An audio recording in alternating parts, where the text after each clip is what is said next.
ஆண்டவருடைய விலையேறப்பட்ட பரிசுத்த நாமம் மகிமைப்படுவதாக. ஒரு வசனத்தை வாசித்து நம்ம ஜெபிப்போம்.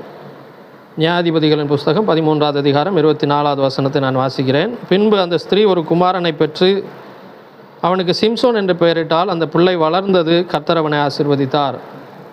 இந்த இடத்துல சிம்சோனுடைய வாழ்க்கையை குறித்து நம்ம பார்க்கிறோம்.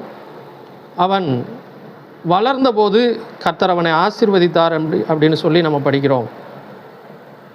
அவன் வளர்ந்த விதம் எப்படி அப்படின்னு சொல்லி நம்ம பார்த்தோன்னா, இவன் பிறக்கிறதுக்கு முன்னவே அவனுடைய தாய்க்கும் தகப்பனுக்கும் கர்த்தர் சில கண்டிஷன்ஸ் சொல்கிறார்.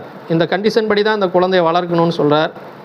அந்த கண்டிஷன் படி அவன் வளர்க்கப்பட்டதுனால தான் அவனை கர்த்தர் ஆசீர்வதிக்க முடிந்தது. அப்போ என்ன சட்டத்திட்டங்கள் அவனுக்கு கொடுக்கப்பட்டுச்சுன்னா, சில காரியங்களை அவன் செய்ய வேண்டும், சில காரியங்களை செய்யக்கூடாது. செய்ய வேண்டும் என்கிறதை காட்டிலும் செய்யக்கூடாதுன்றது நிறைய சொல்லியிருந்தாங்க.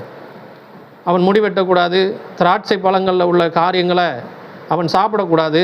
அப்படி தான் அவனுடைய வாழ்க்கை இருந்திருக்கணும். அப்படி இருந்தால் தான், அப்படி வளர்ந்தால் தான் கர்த்தர் அவனை ஆசீர்வதிக்கப்பட முடியும். இந்த இடத்துல கர்த்தர் அவனை ஆசீர்வதித்தான்னு எழுதப்பட்டிருக்கு. அப்போது அந்த சட்டத்திட்டங்களுக்கு கட்டுப்பட்டு தான் அவன் வாழ்ந்திருக்கிறான், வளர்ந்துருக்கிறான். அதனால தான் கர்த்தர் அவனை ஆசீர்வதித்தார். அப்போ அவனுடைய வாழ்க்கையில் சில கேள்வி வந்திருக்கிறதுக்கு வாய்ப்பு இருக்குது. ஏன்னா மற்றவர்களைப் போல இவன் வாழ முடியாது. மற்றவங்கெல்லாம் நல்ல ஸ்டைலாக முடி வெட்டுவாங்க, எல்லாம் செய்வாங்க, கிரேப் சம்மந்தப்பட்ட எல்லா பொருட்களையும் சாப்பிடுவாங்க. ஆனால் இவன் சாப்பிட முடியாது. அப்போ இவன் யோசித்துருக்கிறதுக்கு, கேள்வி கேட்டிருக்கிறதுக்கு வாய்ப்பு இருக்குது. நான் மட்டும் ஏன் இப்படி இருக்கணும், எனக்கு மட்டும் ஏன் இந்த கட்டுப்பாடு, நான் மட்டும் இப்படி செய்யணுமா அப்படின்னு நிறையா கேள்வி அவனுக்குள்ளே வந்திருக்கிறதுக்கு வாய்ப்பு இருக்குது.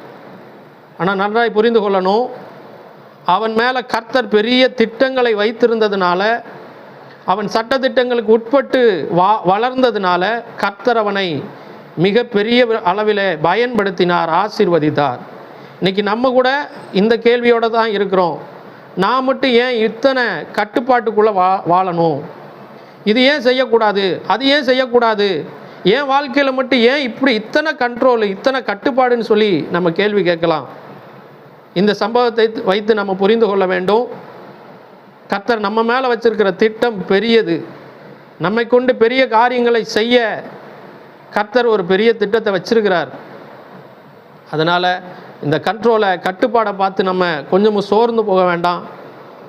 தேவன் அந்த கட்டுப்பாடுக்குள்ளே நம்மளை வச்சிருக்கிறாரா, ரொம்ப சந்தோஷமாக அதை ஏற்றுக்கொள்ளணும். காரணம், நம்மை கொண்டு கர்த்தர் பெரிய காரியங்களை செய்ய போகிறார். அப்போது எப்படி வளரணுமோ அப்படி வளர்ந்தது நிமித்தம்தான் அவன் ஆசீர்வதிக்கப்பட்டான். அப்போ நம்ம எப்படி வாழணுமோ அப்படி வாழ்ந்தாதான் கர்த்தர் நம்மை ஆசீர்வதிக்கப்பட முடியும், நம்மை மேன்மைப்படுத்த முடியும். கர்த்தர் தாமே நம்மை ஆசீர்வதி